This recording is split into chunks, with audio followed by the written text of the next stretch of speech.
Red vs. Blue Season 16 Episode 10 Caboose's Travels has officially released.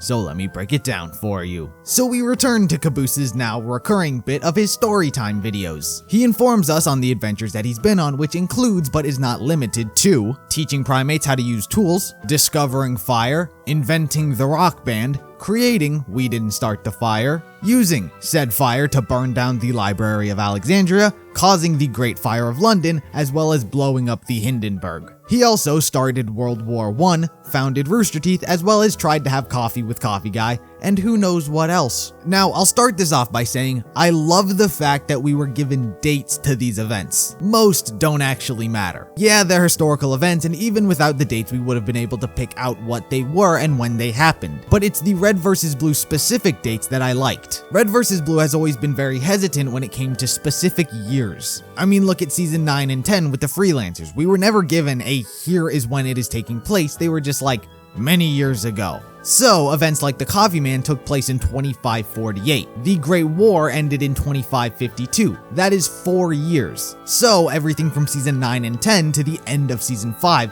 that all took place within a 4-year time span. Now, this is stuff a lot of the fans already know. It was put in the Ultimate Fan Guide timeline, but in-universe, dates have never been given. There is information in that book that has since been retconned, so to now have certain dates set in stone, I really appreciated that, even though it may seem like a very small detail. As for the events themselves, I just look at it and sigh. They were all used for a quick, cheap laugh, and they affect absolutely nothing. It was just a, hey, wouldn't it be funny if Caboose caused all these historical things? And I'm sure many people did find it funny. I am not one of them. So after Caboose is done explaining himself, Jax essentially tells us that the closed loop option isn't guaranteed. He then finds his movie more important and goes off to continue filming it. Whosh wanders onto the set and witnesses the moment that caused his memory loss. He gets triggered and begins remembering it and gets angry. More or less what I would expect from a moment like this. I mean, he's lost his memory. I'd have expected eventually he'd learn of what happened, and this is it. Mainly just set up for Whosh's future and how he's going to process this and how he's going to remember everything. We then go to Camelot, or Camel Toe, where we get 1 or 20 too many dick jokes. I think this 1 minute single-handedly delivered more dick jokes than all of the past ones put together. Anyway, so now that they're all together, they'd presumably want to go back to the present. This is not what they talk about here, rather just Tucker yells about nothing the entire time until Donut re-emerges. He continues to babble on about fixing the past and is still ever vague about it. He and Huggins end up arguing over who the good guy here is, and then Donut throws a hissy fit and then leaves. Tucker, Griffin's sister all also bail instead of fighting in a war. Now, I gotta say, everything that happened here in Camelot just didn't feel right. It was specifically to this scene, not the rest of the episode. It's like the only reason the writers took us here was to make jokes that couldn't have been made anywhere else, and that's it. There was no real sort of plot progression, it was all just a bit so they can make these types of jokes. The environment definitely didn't feel nice, and the way that most people spoke didn't seem like them. I've brought this up before, but Joe needs characters to tell the jokes he likes to tell now that Jax isn't around. Griff was very meta here, specifically about the fight, and I even found it weird that Griff and Huggins are now friends. The Reds and Blues don't make friends. When's the last time the Reds and Blues made and acknowledged a friendship where the name Caboose isn't involved? I mean, Sister wanting to bang her was in character, but Griff making friends with a lens flare after conversation, of all things, that doesn't feel right. Griff has really become Joe's vessel for the movie and pop culture references. Overall, everything that happened in Camelot, I think, wasn't that great. Meanwhile, back with Donut, he ended up time traveling to a jail cell from Laser Team 2.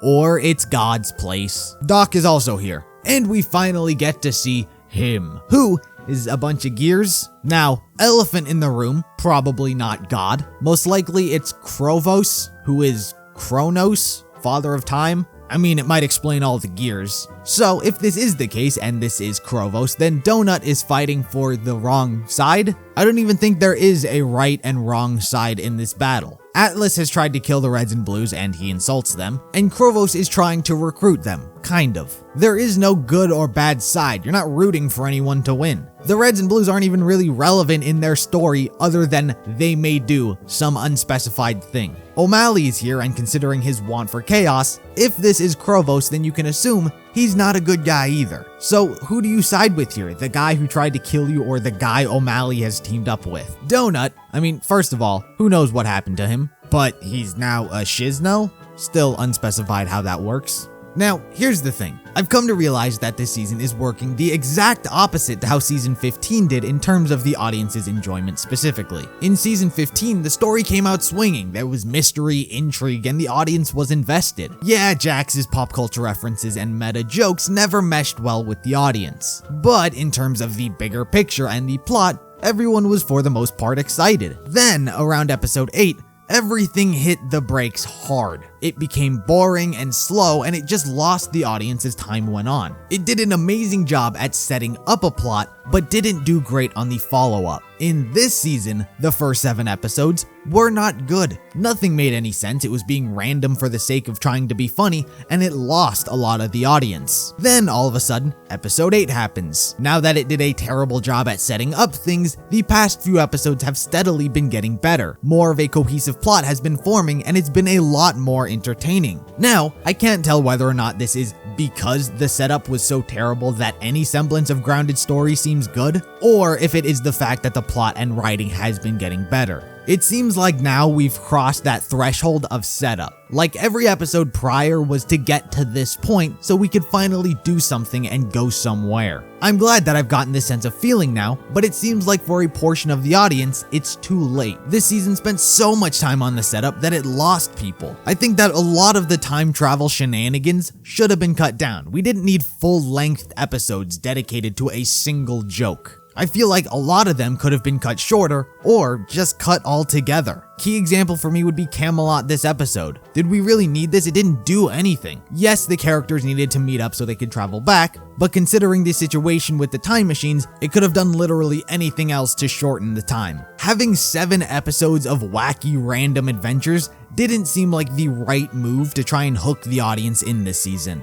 Even while I myself am more optimistic going forward, I'm still not sold on everything. I still hate the idea and concept of time travel and bringing gods into the story. I'll be honest, and it's probably not a shock to you guys, I was not a fan of the first 7 episodes, but I am hoping that I'll be a fan of the later half of the season, but that's just optimism at this point. So for now, that is going to do it for this video. Be sure to like the video if you liked it, subscribe if you're interested in more content like this, consider becoming a sponsor over on Patreon. You get all the content early, and it really does help out the channel. Be sure to follow me on all social medias, and I'll see you in the next video.